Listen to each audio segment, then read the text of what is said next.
In this verse of the Quran of Surah Tawbah, chapter number 9, verse number 24, Allah is saying, قُلْ إِنْ كَانَ آبَاؤُكُمْ, whether it be for fathers. And you know the Quran respects the parent the highest after Allah subhanahu wa ta'ala.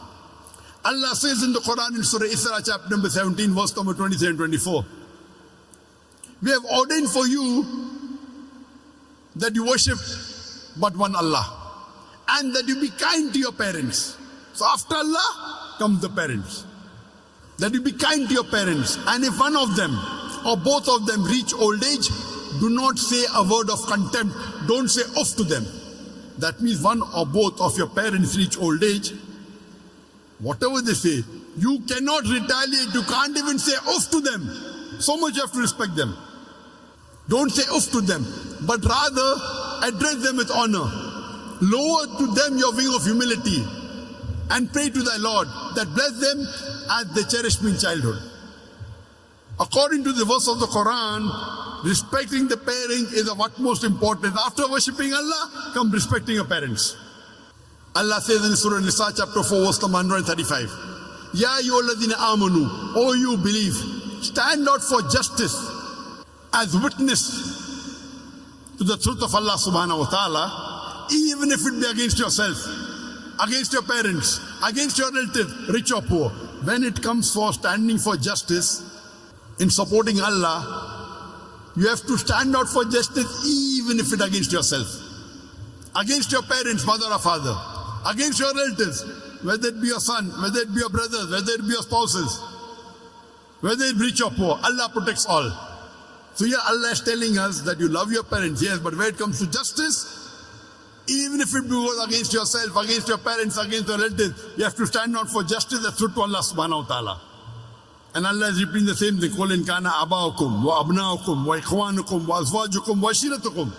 Say whether it be for your fathers, or for your sons, or for your brothers, or for your spouses, wives and husbands, or for your relatives. And Allah continues, وَأَمْوَالٌ اقْتَرَفْتُمُوهَا, and the wealth that they have amassed. Allah says in Surah Baqarah, chapter number 2, verse number 261, that the parable of those who spend their way in the way of Allah subhanahu wa ta'ala, the parable of those who spend in the way of Allah subhanahu wa ta'ala is like a grain of corn. And that corn becomes 7 years, each year bearing 100 corns. That means that one grain becomes 700 grains. Allah says, if you spend in the way of Allah, Allah will give you 700 times profit. In business terminology, 70,000% profit. If you spend in the way of Allah subhanahu wa ta'ala, Allah promises you 70,000% profit, 700 times profit. And Allah continues, Allah will give you much more. That means minimum profit Allah has guaranteed you if you spend in the way of Allah is 70,000%, 700 times profit. Allah continues, وَأَمْوَالٌ اقْتَرَفْتُمُوهَا وَتِجَارَةٌ تَخْشَوْنَ كَسَادَهَا وَمَسَاكِنُ تَرْضَوْنَهَا. The wealth you have amassed, the business in which you deal, the house in which you live. What are your considerations? Why are you afraid to do dawah? Why are you afraid to go for jihad in the way of Allah subhanahu wa ta'ala? Striving in the way of Allah subhanahu wa ta'ala. Are you worried about your wealth? The business in which you deal? Okay, if I do dawah with a non-Muslim, maybe I will lose my business. Maybe I'll have less customers. The wealth you have amassed, the business in which you deal, the house in which you live.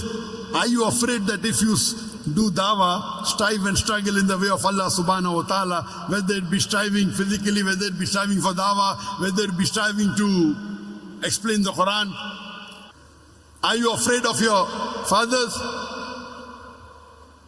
of your sons, of your brothers, of your spouses, wives and husbands, of your relatives, the wealth you have amassed, the business in which you deal, the house in which you live?